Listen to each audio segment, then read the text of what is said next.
Well,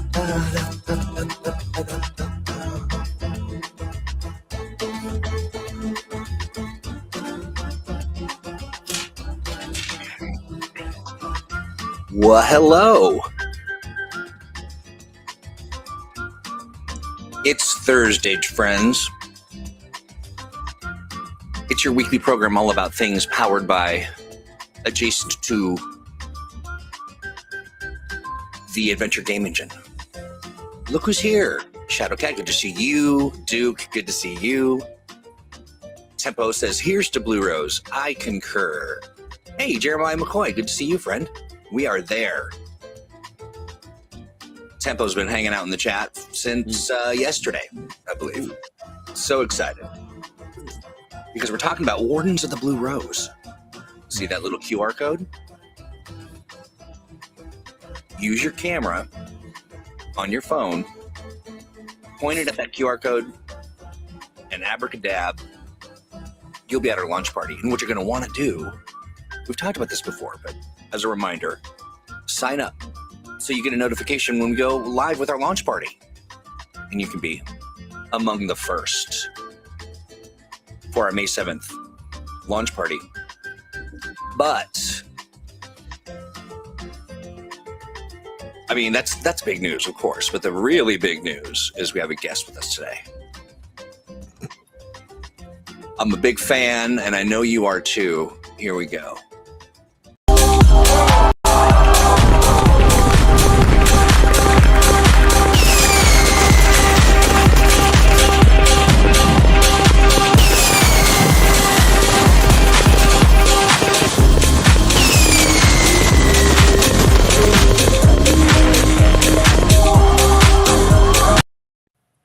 God, I wish my hair was that color still.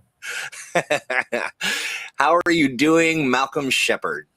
Well, I am wearing my working hat. This is the hat that I wear because I am so busy that I forget to style my hair. So yeah, well, I put this on instead because I have been working away on my little part of this thing. Your little thing we part. call Wardens of the Blue Rose that we're doing. Exciting. So now it's part of, let's get this right. So we are, it's the Pocketopia. Oh no, it's the Solo Ready Games portion of the Pocketopia event that is happening on Backerkit. That that's how we're participating in there because it is a small game, relatively speaking. Easy to learn. It's going to be in a smaller format, and you can play it solo. You can also play it with a traditional group. You could also play it in a group where everybody is simultaneously playing and running the game. Or you could play it with many narrators and one person playing a warden. So many narrators enter, but one narrator leaves. Well, sort of. I mean, like, what if you want to run the game like a writer through, right? Where you have one main character and you can collaborate on things to do. I wanted to have some really the most flexible options for running this game that I could come up with. Because one of the things, I'm going to tell this story that I've heretofore only talk to people internally about, which is one of the motivators for this game. So as you know, Blue Rose, the age role-playing game of romantic fantasy, which is about 10 years old now, I think. Yeah. It is a gorgeous book. It is a big, gorgeous, beautiful book. Yeah. And it always gets a lot of attention at conventions. However, what happened on multiple occasions was that someone would come, take a look at our big, beautiful book, right? Mm-hmm. Or even at the 5e adaptation here, the Blue Rose Adventurer's Guide, which is also excellent and a fine way to get into the world if you play that particular game. The thing is that the people who are interested in it were most often players and not people who typically game mastered or, as we call it, narrated, right? Why do you think so? I'm not well, I mean, I think there's some gender stuff in there Okay, because fair a enough. lot of the time you would have a couple and they were both gamers, but the woman in the couple was playing and the man Oh, was running, right? So that yeah. happened a couple of times. Hey, real quick, I'm sorry, And you Malcolm. Go get ahead. this thing where, oh, I want this, Yeah. but I need permission, right? Right. Because I Yes. don't know if we're going to be able to play it or run it because I don't make the jamming decisions, right? Right. So I thought, well, that's bad. And I want people to be able to play the games they get, and I want to be able to get the games that they want to play. So that meant that the first thing we had to do with any, for, this idea is to make the running of the game as flexible as possible. I And like the it. second thing is to make a smaller, more focused game. And that's what this is. Wardens of the Blue Rose is not like the next edition of Blue Rose. It is not the final word on the setting. What it Yeah. is it's a game set in Aldea and in Aldous in particular. So that leaves the door open for other games, which we have been talking about behind the scenes. I don't know where we're going to go with them, Yeah. but that framework All right. has Well, hang on for been just a one lot of second because we've got our. So ThursdAGE, I have been sharing co-hosting duties with folks from our community as we work on our Mhm, slumberer's burden, and Rain's here. mhm. Hello, you folks hear me? Hello. Yes, yes. Sorry, Okay, I saw good. you, How and I are you? thought, is that real? Yeah, yeah. So I thought I'll let you in, my friend, and you can have a chat with us as we talk about Wardens of the Blue Rose. But real quick, how about I play the video? Sure. Ooh. Awesome. We've been listening to this jaunty tune for some time now. Yeah. It's really So, great to hear once, yes, yes. Otherwise, even just 3 great. times. That's right. But 100, it's rough. Oh, but here we go. Yeah.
There you go.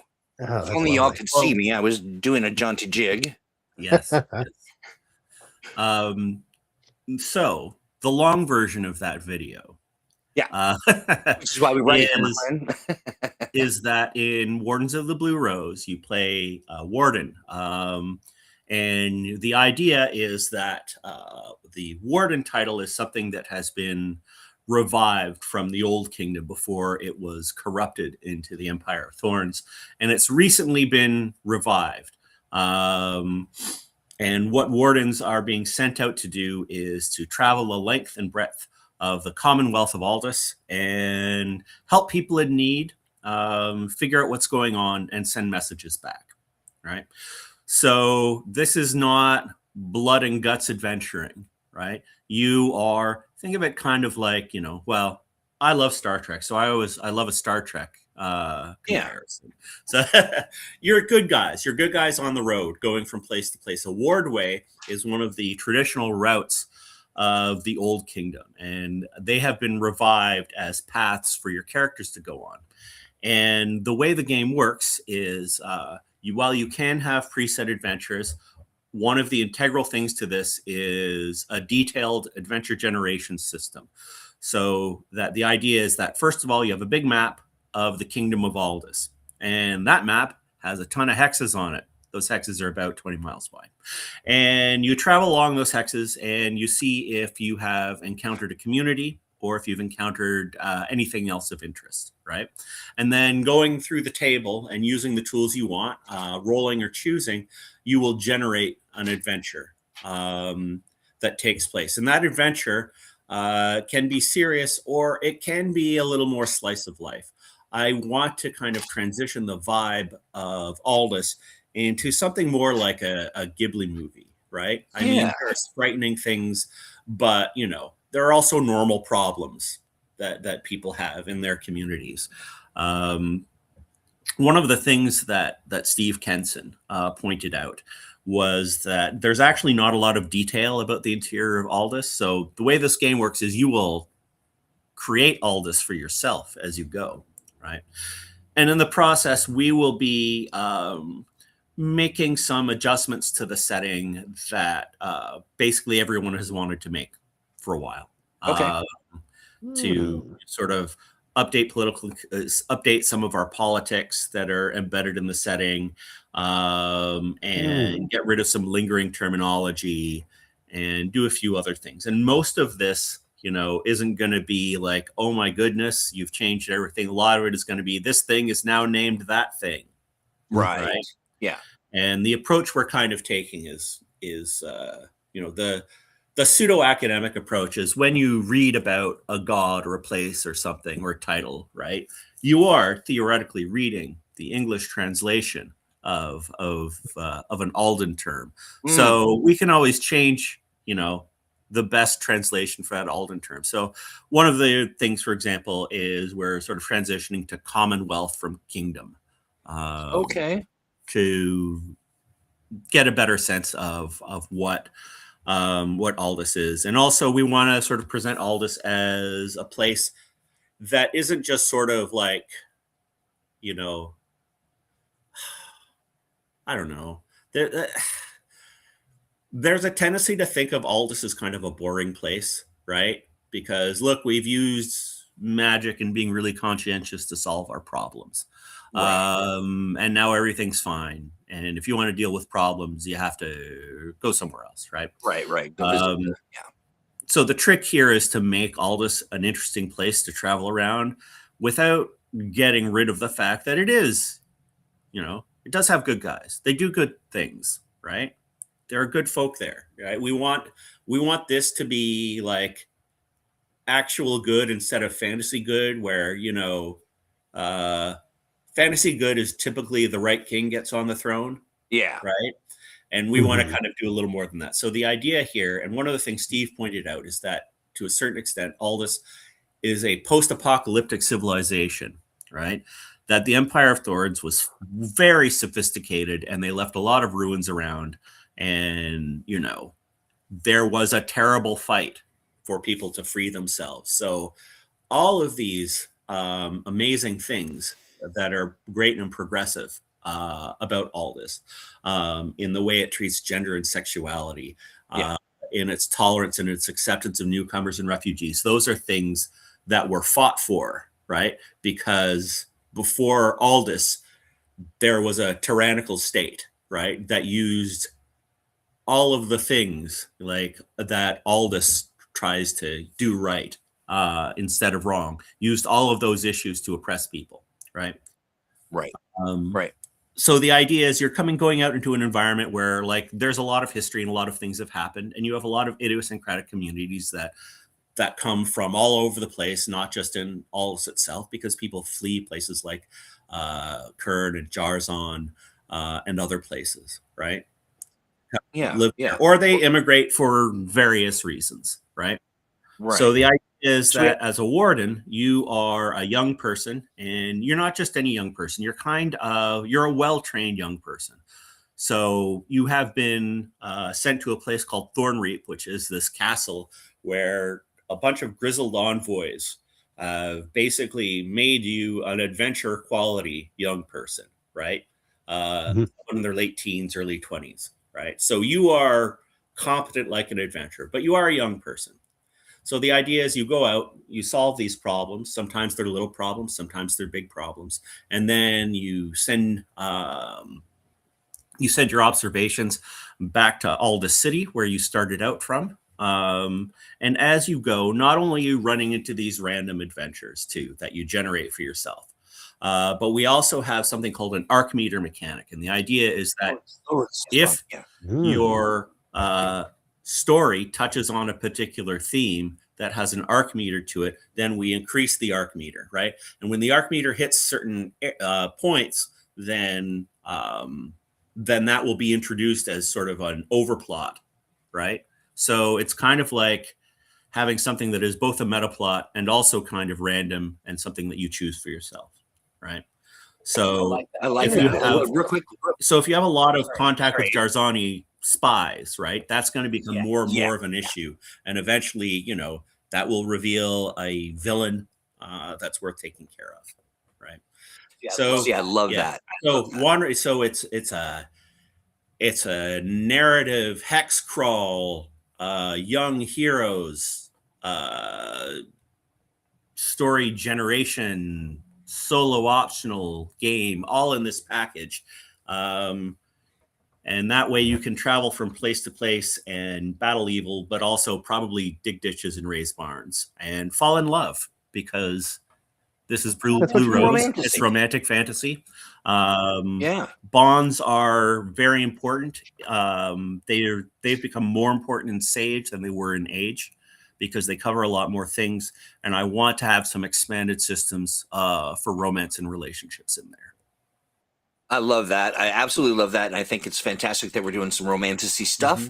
And I think it speaks to a particular kind of TTRPG player that oftentimes may feel a little left out. I think that's great. A couple questions from chat. Both of them from Tempo. Tempo asks, how many pages exactly? Do we know? Exactly? Oh, I don't know. Probably around 200, but in 6x9.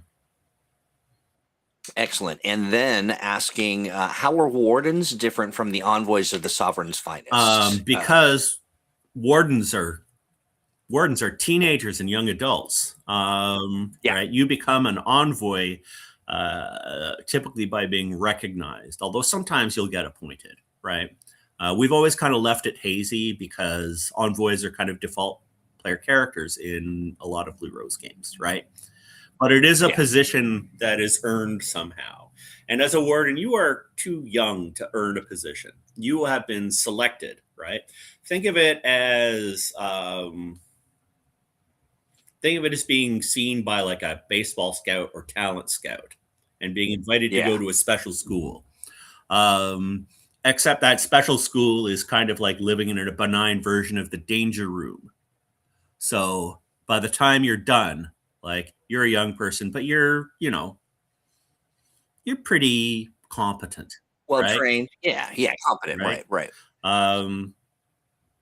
But the idea the idea in the game is that, there have been 5 previous cohorts that have gone out, done their wardening and come back. And they were all supervised by envoys. But this time, the wardens are going to manage themselves. And the idea is, part of it is like, it's kind of like, what do you call the thing that was started by John F. Kennedy in the U.S. that you can... Like AmeriCorps? Yeah. Wasn't it called the Peace Corps at one time? There's a Peace Corps. Yeah, they're still independently operating. Okay. Yeah. Well, it's kind of like that, right? And and the idea is that you get you, a young Alden, will get some real world experience and also get to know the place and also figure out what's going on and also kind of be ready in case something bad happens, right? Because I get you. Because there have been a few tumultuous things happening. And we are set roughly, we are set at an unspecified time after the Blue Rose that you know. Yeah, so I want to answer a quick question here. This is going to be powered by Sage, by the simple game. Simple adventure game engine. So the way Sage works is it strips away a lot of the sort of traditional RPG elements of the Age system and a lot of the things that come from sort of emulating classic gaming. So we have no classes. We have there are no talents or specializations. A lot of stuff is folded into bonds, right? In Sage, talent is a type of bond, and it indicates your dedication to a particular activity. And all of this stuff is based on keywords. Your abilities are based on keywords. Your bonds are based on keywords. Because the idea is that a lot of the time, instead of having a fixed ability, you will come up with your own ability, right? That will describe your training and what it covers, right? Or your natural aptitude or what it covers. And it's kind of the same for bonds. So it's a lot freer to make a character. And it's, I'm currently doing NPC stats, and currently NPCs require one line instead of a big sheet, right? Right. Complicated ones will require more, but everything is much lighter. And the sort of fundamental way the mechanics work is very much like Age. It's 3d6 against the target number. Doubles, on the drama die give you access to stunt points. However, bonds are a little different in that bonds give you an award in fortune and stunt points, right? And your character has a fortune score instead of health. And the idea here is that instead of throwing in a bunch of bonus stunt points all the time, fortune really represents your main character-ness, right? So when you draw upon a bond, you're asserting what is distinctive about your character, and you're using that to gain a benefit. So the idea is that there is kind of a cycle between bonds and fortune, where we use our bonds, right, to stand behind our role playing, right? Because if we have a bond for a relationship and we act in accord with that relationship, we get the bond benefit, right? And that kind of recharges us as a main character because we're doing main character stuff. We're exhibiting main character energy by like sacrificing ourselves for someone we love, or really, or doing something dumb because we want to go after someone we hate, or any of those things. Gotcha. Here's a quick question. Not necessarily a quick one, and I do know the answer, but Tempo asks, how will ancestries from Blue Rose, like the Vata, Seafolk, Raiden, and Night People, be handled in Wardens of the Blue Rose? They have positive, negative, and neutral ancestral traits, which can be, which are associated with each ancestry, but can, except for the Raiden, be applied across ancestries. Because the members of those ancestries can have kids. Oh, sure. Right? Yeah. So the idea is you take the traits and then with the guidance of where the traits come from, you define what your ancestral background is. Nice. I like that. Legit. And so can you speak just a little bit to the how many ancestries are there? All the ones from the core. I forget how many. Okay. I wasn't sure if you were like kind of trimming it down, but it's going to be all. It's going to be all of them. Yeah. Great. Fantastic. Some of the lore is going to change a little bit. Like, I know Steve. Behind the scenes, we've always been a little dissatisfied with the story of the Night People, so that's probably going to change a little bit. Okay, how so? Well, because the idea that the Night People were sort of created as like, mutant servants or whatnot seems, it doesn't seem to provide a lot of growth or exploration. It leads to some problematic ideas, and it creates a and also like they don't need to be. We don't need to hold someone's hand to tell them that orcs can, like, an orc-like figure can not be evil sometimes. Like, that was something that was a little more necessary and a big turnover in the early 2000s, maybe. That we're going to have these like, humanoids with jutting lower fangs, but they're actually good guys, right? It's not something that's daring now. So right. That is very so true. it's better. I think it's better to provide more opportunities for people playing those roles too. That makes sense. Hey, do you have any questions for Malcolm, Rain, as you're listening to all this? Oh goodness, I'm salivating just hearing about all of this. It is I really figured nice you'd to hear like that a this, couple of things are going to get updated. I don't think I'm a little rusty on my Blue Rose lore. I have gone through the core rule book and I read a little bit through Envoys of the Mount and stole a couple of mechanics from it for my home game. Like in terms No. of That's right. gameplay, you're really looking at like, think of Age if it was done with the goal of sort of being of having that role in of being streamlined in the way that if you're familiar with some of the lighter versions of Fate or Shadowrun Anarchy, right? That kind of vibe. Gotcha. Yeah. So okay. Yeah. It takes very little time to make a character. Because as a GM, I'm very excited to hear that NPCs are one line. Yeah. Potential, except for the more, important, more of the bigger names. Yeah. Yeah. So Tempo says like how night people are the only shadow spawn with free will, while all their shadow spawn are somehow always chaotic evil. Yeah, there's a bunch of stuff like that where we want to make it a little. We don't want to do it like that anymore. We want to do something different. Yeah. And I don't think make it more relevant, more innovative. Yeah. And if people were super attached to it, then maybe I would, think differently. But I don't think people are. Yeah, I think, absolutely. And Mercy knows we would hear about it, and will if people are. I really like the night people, but I definitely agree that I think that an update is definitely in order for them in 2026.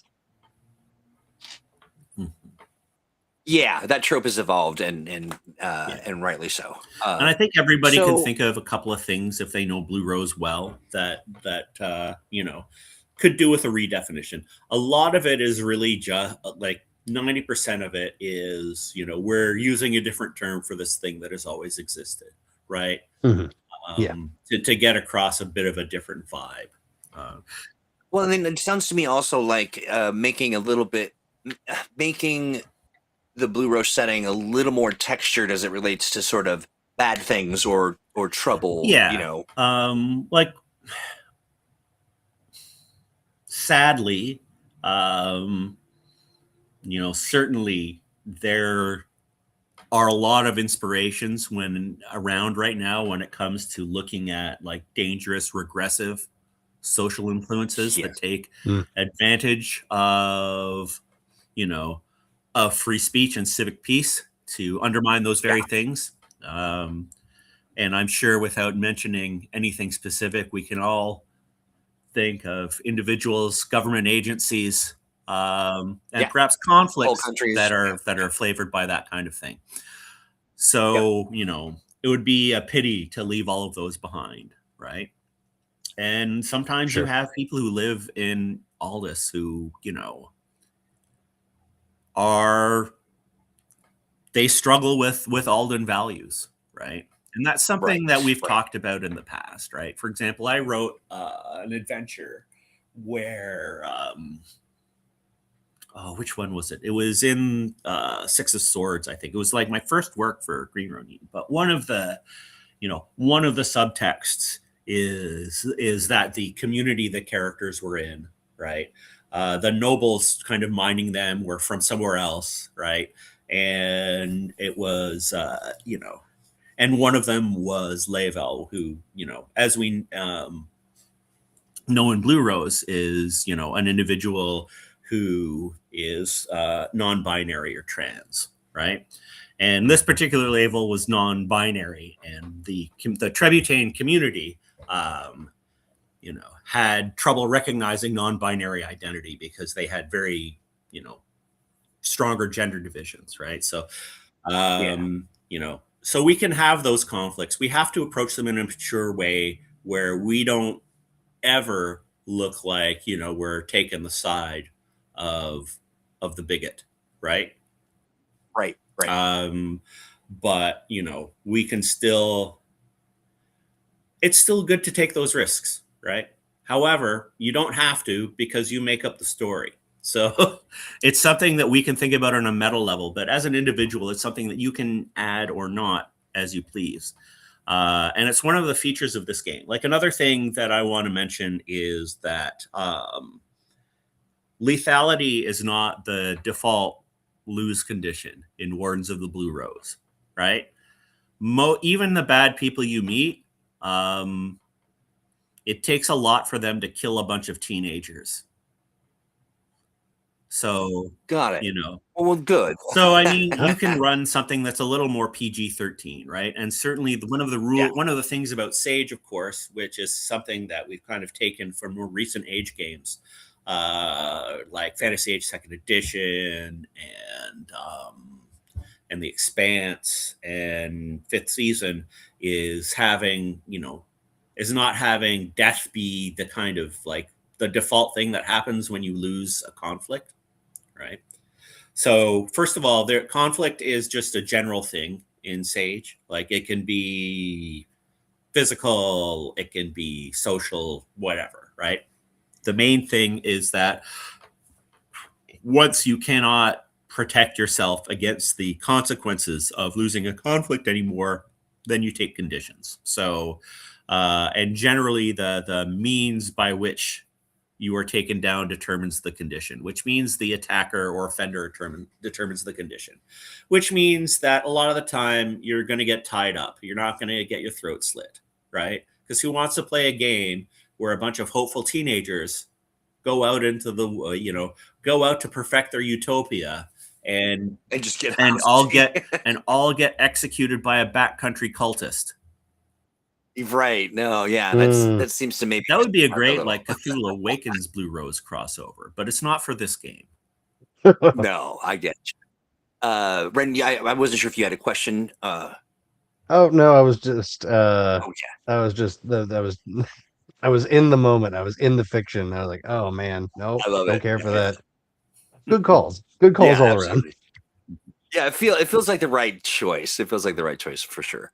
Okay, so now I want to take a little journey into SAGE and to talk a little bit about it to help people kind of wrap their mind around where does SAGE live in this space, and would we see, how does SAGE evolve as a concept with the addition of Wardens of the Blue Rose, and or any kind of thoughts you might have, just to kind of clarify things.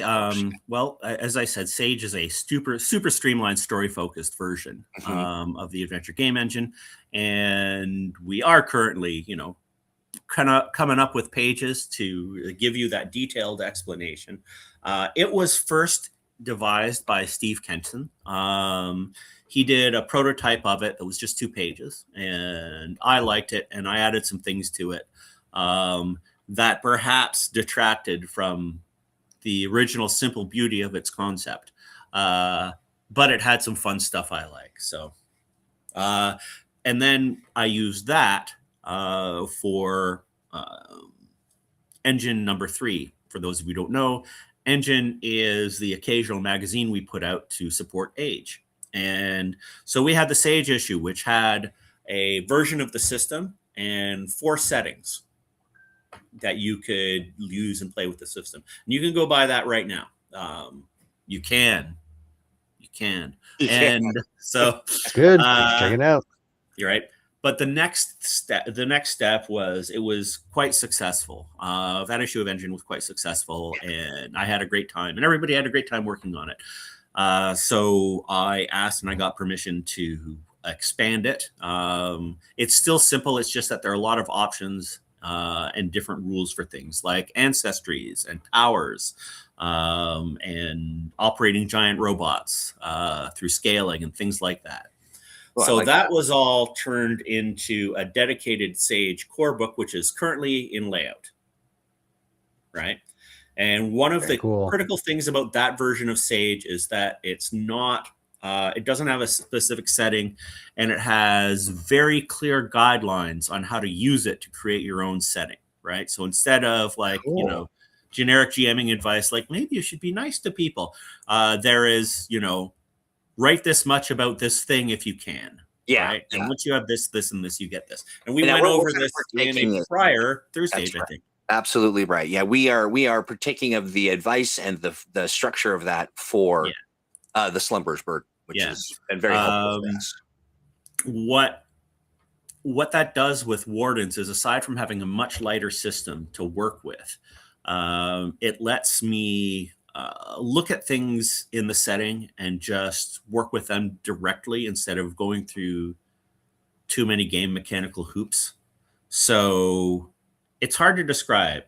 It's like, you know how you want like some power to work in a certain way from an NPC. Yeah. And if you're playing something like D&D, you know, you might be pouring through books to find a way they can do it. Yeah. Right. SAGE makes it easy to go. They just do the thing, right? Like the description is the mechanic in a lot of cases. And so consequently, we have this simple system, and then to add to it, where we have the arc meters, the adventure generation. We're going to have light rules for the arcana, for the magic system in Blue Rose. One thing I want to do there is I want to give it more of a distinct psychic flavor, because that's something that that is part of the original romantic fantasy vibe. And it's something that's different from the kind of academic magic that we see in a lot of fantasy games. So I kind of want to lean into that. So the idea is that instead of having a big, huge setting in which you play, where you go on adventures, but the burden is mostly being carried by the narrator to take the stuff in here and turn it into a story. We are giving you the means to just immediately go to the story. Gotcha. Without any pre-planning or with minimal pre-planning. You can always write your own adventures, right? There's nothing that says you can't, and we'll be talking about that. But the idea is that if I am bored, I can break out Wardens, and maybe I'll run a couple of days of travel, right? And I can put it away. And then, maybe I know other people are interested in Wardens, so I go, well, maybe our characters can meet up and maybe we can work on it together. Maybe we're all narrators and Wardens at the same time, right? Working in common. Or maybe I go, I've been, running this character by myself. Can I bring them into your game? And as long as, like, you can cheat, of course, if you want, but as long as you follow the rules, the character should work, right? Yeah. And so the idea is that it makes it easy to get into the world, and it gives you something to do right away, right? And it gives you something to do that I think fits in with the vibe of the game and makes it a bit more of a contemporary vibe. Aesthetically, we really want to lean into international fantasy, as you see in something like, in anime, manga. Like I would say, like one show that really reminds me of it, even though it's coming from a total opposite direction in terms of who the characters are, is Free Run. Has anybody seen Free Run? Mm-hmm. Why am I saying this to people who can't talk back to me? Anyway. No, they'll talk back. Oh, they'll talk back. If you've seen Free Run, right, where the story of Free Run is that this elf retraces her steps as an adventurer. So it is that kind of journey fantasy where, if you watch that or another show, right, a lot of the time the stories are going to be about, I bought this character a birthday present and they were weird about it. Right? Like it's not always going to be fighting a thing, or sometimes fighting a thing is going to be anticlimactic, right? Like sure, there's a monster, but you know, to get to the monster, you have to talk to you have to talk to the difficult people who who are managing the bridge that takes you to the monster because they're afraid of the monster coming back and not killing anyone but wrecking their bridge. Right. Because they're responsible for the bridge. So you can have all kinds of small plots related to big plots. And if we look at how RPGs are actually played, right? It's those little comets and those opportunities in downtime that are often more memorable than that time you rolled a die real good. Right? Yeah, right. Mm-hmm. And so we want to have a setting that creates as many opportunities for that as possible. Does that make sense? It does. Yeah, it's fantastic. Sounds good to me. Yeah, absolutely. And chat, let me know if you've got questions. Yes, need lots of questions, please. Yeah. But your explanation and the discussion around all of this is pretty darn clear. There was something I was going to ask. Do you want to get into Age Creators Alliance stuff and Sage at all? I don't know what we're going to do with it yet. Yeah. There are so many ways to go with this. And also we're kind of looking at what games in sort of a comparable space, right? Because we're kind of going into the space that, you would see Powered by the Apocalypse or Fate occupy, right? One of the funny things is that we often have here at the Green Ronin virtual headquarters, right. Which lives atop a fragrant cloud behind the mountains. We often devise like pretty narratively consequential game mechanics, like not just not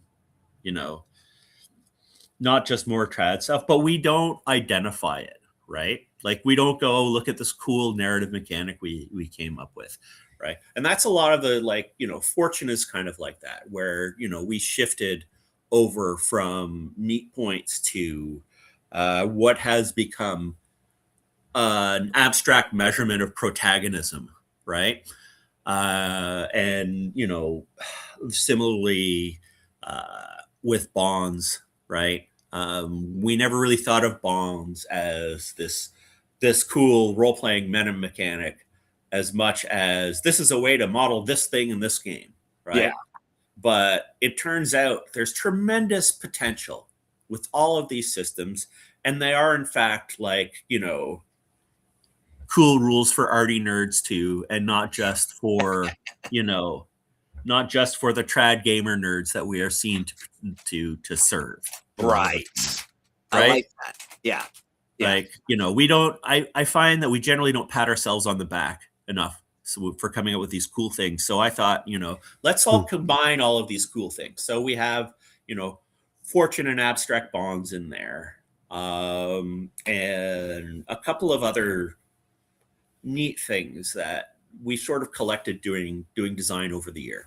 I agree with you that we don't do enough of the patting ourselves on the back, and then also, through that process of patting ourselves on the back, sharing and really explaining that we make these cool tools, like that there is all of this opportunity to be a great storyteller, and it works across multiple different kinds of things. You can add it to a whole nother game system, but it's pretty exciting. And I think I've appreciated our kind of pivot towards making more of that, but also just really talking about it more. And well, I mean, we're not going to abandon the more traditional stream of age either. Just to let you know, it's not just we're only doing little pamphlets now. Live with it, nerds. Right? Yeah.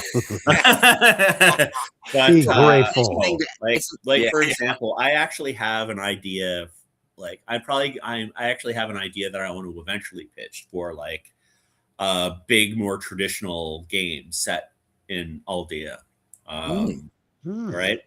And actually there's a lot of excitement talking about we're kind of treating Aldea the way we have treated Freeport in the past. Right. Where, we have so Freeport is a setting, but we have adapted it to many different systems, right? Yeah. And so similarly, we have this setting and we want to adapt it to a number of different approaches. I like that. Yeah. Right. Yeah. And I'm with you. Duke mentioned says both ages can live comfortably next to each other. I agree. Like certainly there are tactical elements for like traditional age play and some of the advancement stuff that I really love. Yeah. And as I get into like one of the things that's currently sitting around is fantasy age foes, right? And I really got a sense of how I want monsters to working on that. And one of the great things is that learning something like that, I take it with me to other things, right? So it will influence my work on Sage. And one of the things, for example, is we have this game that I don't think we've announced that is nearly done. And that game is investigation heavy. So consequently, currently the age system has a loose investigation system. But Megan, the woman who is the lead on this, she wanted something better. And I was like, okay. So we revised the investigation system. And that new investigation system, which is designed to kind of, all right, you know how in TV shows, the investigators will have a theory of what happened? Yeah. And then that theory will guide them. And then they'll have to revise the theory or the theory will be confirmed. There's a lot more of that. Right? There's a lot more of the model in which you're looking at something determines like how you investigate it. And that solution ended up being light enough that is now an option in the generic Sage core, right? That's cool. Right? I like that. And so I've been watching a lot of Agatha Christie stuff lately. So that's, I was similarly clue. Yeah. If people want to pick up, for Cthulhu Awakens, we had a series of 3 zines that I confusedly named 0, 1, and 2 that were done by Jesse Hainig. Jesse Hainig is a fantastic game designer who's worked on Made to the Ascension, Star Trek Online. He was also part of the original Fallout team. Just a smart person. Yeah, that's right. That's how I got to know him. Was through. And so the 3 issues of that are a series of generators that do maps, stories, and overarching events. So we already have a basic mechanical model to do a lot of the story generation. So if you want a little bit of a preview, including something that if you buy all 3 of them, kind of produces a way to play Cthulhu Awakens solo. Yeah, and I'm looking at Dread Crawls. Dread Crawls, right? That's what I'm looking for. But having worked on that, I have stuff that I can bring to Sage, right? But of course, make it story focused and streamline it and make it something that has ease of use. Right. Yeah, absolutely. I love that. And I'm a huge fan of the Dread Crawls. They are so, it's really fun stuff. I'm dropping links in chat to PDFs for those zines. And we'll start, of course, as we always do, with 0. The idea was that 0 was the one that was a backer reward, right? I'm looking, and we are. Yeah, actually, what's exciting about this as well is that they are on sale right now. Oh, are they? Cool. They are. And so, if you hit that link, you will see that's for. Then there's 0, represented with a number 0, and then there's 1. That's spelled out 1, and then there is 2, and then do we have any intention of adding more of the Dread Crawls to the mix? You think? I don't know. Well, I mean that would be Ian is the Cthulhu Awakens dev now. Yeah, gotcha. So you'd have to ask him. We will. But he is very, very, very busy because he is also the Expanse developer. So yes, yeah. Absolutely. He got stuff to do.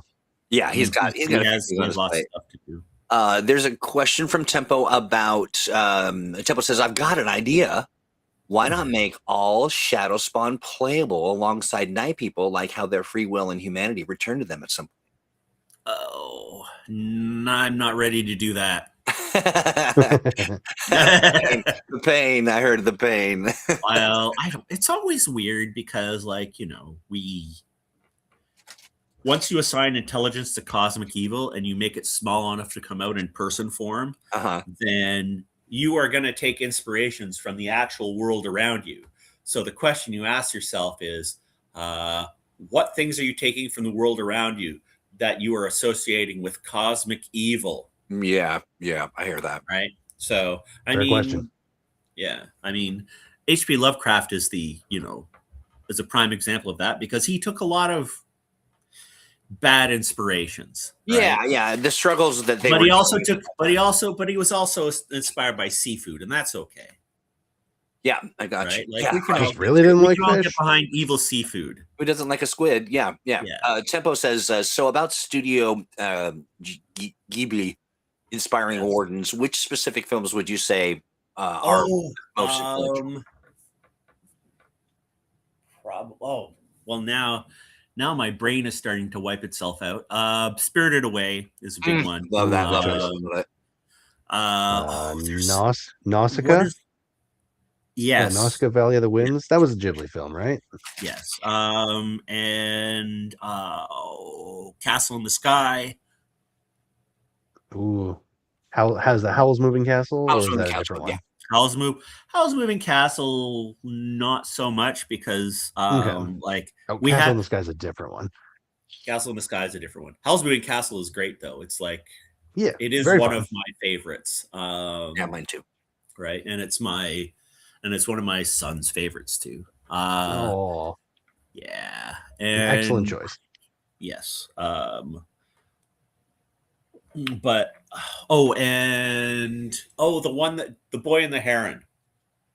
Oh yeah, Boy and the Heron. Oh, the things that are common with all of these is that we have ruins, we have a rural environment, we have small things that are important, right? We have a sense of menace, right? That is mature and exists, right? But it doesn't overshadow the humaneness, right? I really want this to be a game where people feel like they are rewarded for being humane, like for being nice in the way real people are nice. Yeah. Speaking to that kind of slice of life opportunity that, Yeah. That makes sense. Well, Princess Mononoke might be a bit intense, Tempo.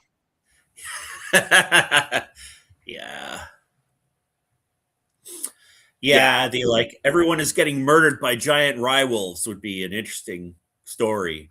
Well, actually, you could run it. You could run that whole thing, but man, it would be grim, and it wouldn't be for Wardens. Right. That's right. Like you could do it with I guess you could have it be like Maverick Jarzani who's decided to go, steal a chunk of the forest and make some money. Yeah. And and bring people who have been oppressed by that state with them, right? So that creates a moral dilemma because you have this terribly exploitive thing in regards to nature going on, but it's something that's liberating people, which is one of the interesting kind of conflicts there, right? That's a lot to think about.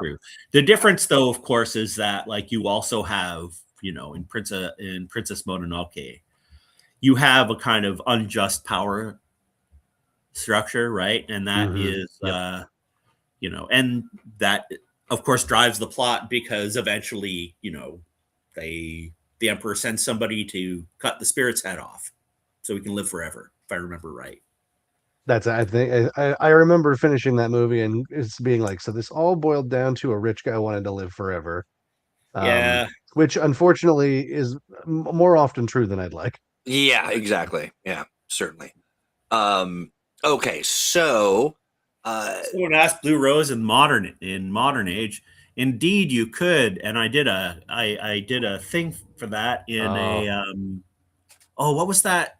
Vaporwave, I think. Ronin Roundtable. Yeah. I did Yeah. Vaporwave Rose. Look that up. That was it. Yeah, that was one of my favorite blog posts I've read on the Green Ronin. That sounded like such a fascinating setting to do. Yeah, it was great. It was also just sort of a really fun sort of announcement to the world that we're kind of looking at new and creative ways to kind of express ourselves through our titles and new ways to use them. But we're running out of time. Malcolm, thank you so much. The Wardens of the Blue Rose will be funding soon through the Backerkit Pocketopia Solo Ready Games Initiative. And you can click on that. We're going to be having a launch party, and that launch party, where did my launch party art go? The launch party is on the, there we go, on the 7th at 10 a.m. Pacific, 1 p.m. Eastern. And it'll be fun. We'll just be hanging out. We'll have Malcolm. We'll have other Ronins hanging out, talking about all the good stuff, celebrating what will no doubt be a very successful launch of a new fun idea. I do want to just sort of say one thing, and this is a bit of an appeal. Okay. I think Blue Rose as a setting, right, and also as a historical game it's special, right? Yeah, it is. 100%. Certainly the world was very different when it came out, when the original version of it in True 20 came out in so some 15 years ago, 20 years ago, 21 years ago. Wow. Right. So, it represented a real progressive push in games to make that kind of setting a default setting for a major fantasy game. And I think there's a great temptation right now, culturally, to retreat from the values that it represents, to retreat from those aspirations, right? If we look now, for example, right, you'll notice a lot of shows, a lot of other media, the ones that feature diverse casts, and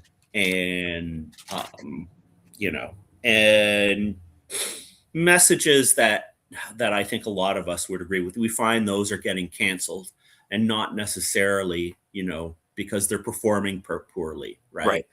I mean, that was the thing. Remember the whole thing with She-Hulk, where it turns out that like lots of people watch She-Hulk? Yeah. That was in the news. I love that. Yeah. Similarly, I guess I'm picking on Disney for this. The Acolyte as well. Apparently, The Acolyte has lots and lots of rewatches. It's so good, though. Why wouldn't you rewatch it? Yeah, and has a good long tail. So we're seeing that kind of thing happen. And what I would really, like folks to do is if you think this is a good thing, I would like you to make noise about it, because I think a lot of people kind of assume that our interest in this setting is waning. We're kind of the company that does Mutants and Masterminds and Freeport and The Expanse, right? And Blue Rose is important, I think, and I would like you to go talk about it and go talk about this game coming if you like. But if you want it to come, talk about it in visible spaces. That's my personal ask. Thank you for that. I appreciate it. Appreciate you, Ren. Also, thank you for joining us and for hanging out, and we truly appreciate that. Always happy to hang out. Yeah, absolutely. A joy to have both of you on, and we'll be looking forward to our launch party. We'll be having some fun on that day, and go out there, spread the word, and here's the thing: we still woke, jerks. All right, friends. That is that. I will let you two go. I'm going to talk a little bit more about what's going on in the world of, us. Look, we've got office hours in a mere hour from now, 5 p.m. Pacific. What you're going to do is go to atomicthinktank.com, and you will look in the little sidebar. There's a bunch of subgroups, and there's an events. You'll see a little live bug blinking as though it's alive. Click on that and you will be taken to the calendar, and the calendar event has a Zoom link, and you can join and hang out with me and all the other friends. We always have a blast. It's always a great conversation. We, sometimes even do some work. So if you got something that you need from me, you've been waiting to hear back, or you have an idea, or you're starting a live stream, it doesn't have to be just about age stuff. It's office hours for anything that you want to share or talk about. And we certainly cover all of it. This is about it. This is our last day of April. So we'll get a brand new calendar out and ready to go. So you'll see that on Monday, on Mutants Masterminds Monday. I also want to remind folks to join us when we go to where is my? I've got a new URL for everybody to join the Discord. All you have to do is go to greenroan.in/Discord, and you will be taken to our Discord. There it is. greenroan.in/Discord. Because I'm a nerd, I wanted us to have our own custom URL shortener, so we made that. Does that mean we need to register greenron.com now? Oh, I already did. All right. Yeah, already did. Who is? When are we going to meet Greenron? It's greenron.in. So it's green. Yeah, so it's all one word. That the Gravy Squatch's real name? That is Greenron. You wash all that gravy off. He's green under there. Yeah. Oh, look, it's Greenron. All right, friends. That's that. Another great ThursdAGE in the can. And again, thanks to Malcolm. Thanks to Rain. Thanks to chat for all the great questions and comments and ideas. Truly appreciated. And we will see you. Well, of course, you're going to come by Mutants Masterminds Monday, which starts at the same time, 3 p.m. Pacific. But we'll be back next Thursday with some more Slumberer's Burden, because boy, there's a lot to talk about. Thanks again, everybody. Have a great rest of your week and then weekend. Ciao. Cheers.